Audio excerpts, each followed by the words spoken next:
अ, माझा विषय आहे मराठी कादंबरीचा अभ्यास. सॉरी, माणूस या कादंबरीचा अभ्यास.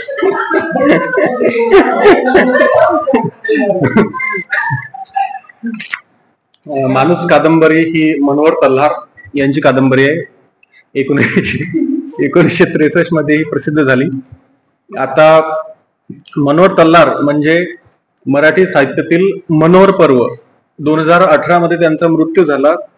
तेव्हा एक बातमी आली की मनोहर पर्व हे संपलं. कारण आपल्याला माहिती आहे की मराठी साहित्यामध्ये 1960 नंतर अनेक प्रवाह उदयास आले. त्यामध्ये दलित असो, ग्रामीण असो, त्याचबरोबर दलित, ग्रामीण, अजून ते सांग. दलित, ग्रामीण, मग ग्रामीण भागामध्ये यांनी बरेचसं लेखन केलं. बरेचसे त्यांनी कादंबऱ्या लिहिल्या. त्याच्यामध्ये शुक्रथेंब, तोलरेघ, निसंग, श्वेतांबरी हा कविता संग्रह आहे त्यांचा. ग्रामीण वास्तवाचे चित्रण त्यांच्या लेखनामध्ये आपल्याला दिसून येते.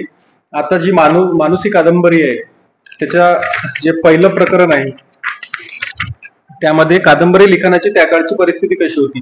आता 1960 चा तो काळ आणि त्या काळी जे विदर्भामध्ये, आता विदर्भ जर म्हटलं तर त्याच्यामध्ये 11 जिल्हे आणि त्यातील पूर्व विदर्भामधली ही कहाणी. म्हणजे पूर्व विदर्भामध्ये जर म्हटलं तर जी मराठी आहे, मराठीमध्ये हिंदी थोडी मिक्स आहे. तर जे संवाद आहे त्या पात्रांच्या तोंडी, ते संवाद सगळे हिंदी प्लस मराठी असे मिक्स संवाद आहेत. शहरी जे लोक आहेत, शहरी काय म्हणते त्याला, कामगार, त्या कामगाराचं यातून चित्रण केल्याचं आपल्याला दिसून येते.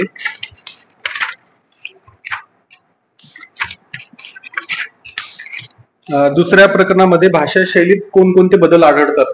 आता 1960 मध्ये आणि आता 2025 मध्ये विदर्भाची जी भाषा आहे त्याच्यामध्ये बराचसा फरक आपल्याला आढळून येतो. कारण अपभ्रंशाने बरेचसे शब्द आलेत आणि आता जे आधुनिक युग आहे याच्यामध्ये 60 वर्षामध्ये बराचसा बदल झाला. नवनवीन शोध लागले, नवनवीन ज्या गोष्टी आल्या त्याचा याच्यामध्ये आपल्याला बदल जाणून येतो. बरेचसे आजही जे विदर्भीय लोक आहेत त्यांना जर ती कादंबरी वाचायला दिली तर त्यांनाही ते शब्द अजून कठीण जातात. बऱ्याचशा शब्दांचा हे बघावं लागतो की ह्या शब्दाचा नेमका अर्थ काय होतो. तिसरं प्रकरण आहे माणूस या कादंबरीवर असणारे प्रभाव. आता तत्कालीन प्रभाव आहेत, तत्कालीन स्थिती म्हणजे तेथील ऐतिहासिक असो, राजकीय असो, त्याचबरोबर ग्रामीण म्हणजे शहरी भागामध्ये कशा प्रकारे कामगारांचे शोषण होते. आता याच्यामध्ये रफिक आणि शंकर हे दोन मित्र असतात. हे दोन मित्र ऑटो रिक्षा चालवतात आणि ऑटो रिक्षा चालवून आपलं उदरनिर्वाह करतात.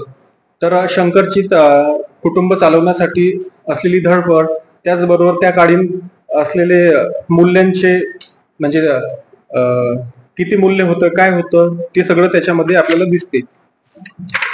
वऱ्हाडीने म्हणजे या प्रकरणामध्ये वऱ्हाडीचा सगळा वापर करताना लेखक आपल्याला दिसतात. आता आपण बऱ्याचशा कादंबऱ्या बघतो की ज्या वास्तविक जे भाषा आहे त्या भाषेवरनं आधारित राहता प्रमाण मराठीत कन्वर्ट करून लिहिण्याचा त्या काळी हे होता. परंतु त्यांनी वऱ्हाडीमध्ये ही कादंबरी लिहिली. आता नायकाची आणि दोस्ताची असलेली अटूट मैत्री म्हणजे रफिक आणि शंकर याचा मूळ नायक आणि रफिक त्याचा मित्र, यांच्यात अशी घट्ट मैत्री असते की म्हणजे तत्कालीन जे शहरी लोक आहेत, कामगार आहेत. आता आपल्याला माहिती 10 छोटे छोटे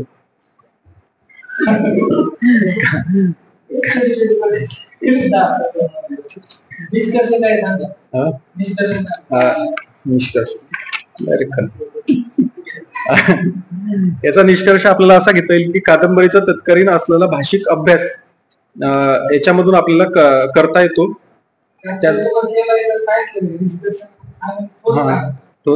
त्याचबरोबर आजचा आणि त्या काळी फरक आपल्याला याच्यामधून जाणून येतो.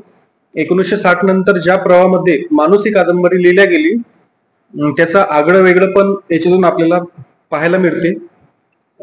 मैत्रीचे मूर्ती मंडप उदाहरण ह्या कादंबरीतून आपल्याला दिसते रफिक आणि शंकरच्या माध्यमातून. ठीक आहे.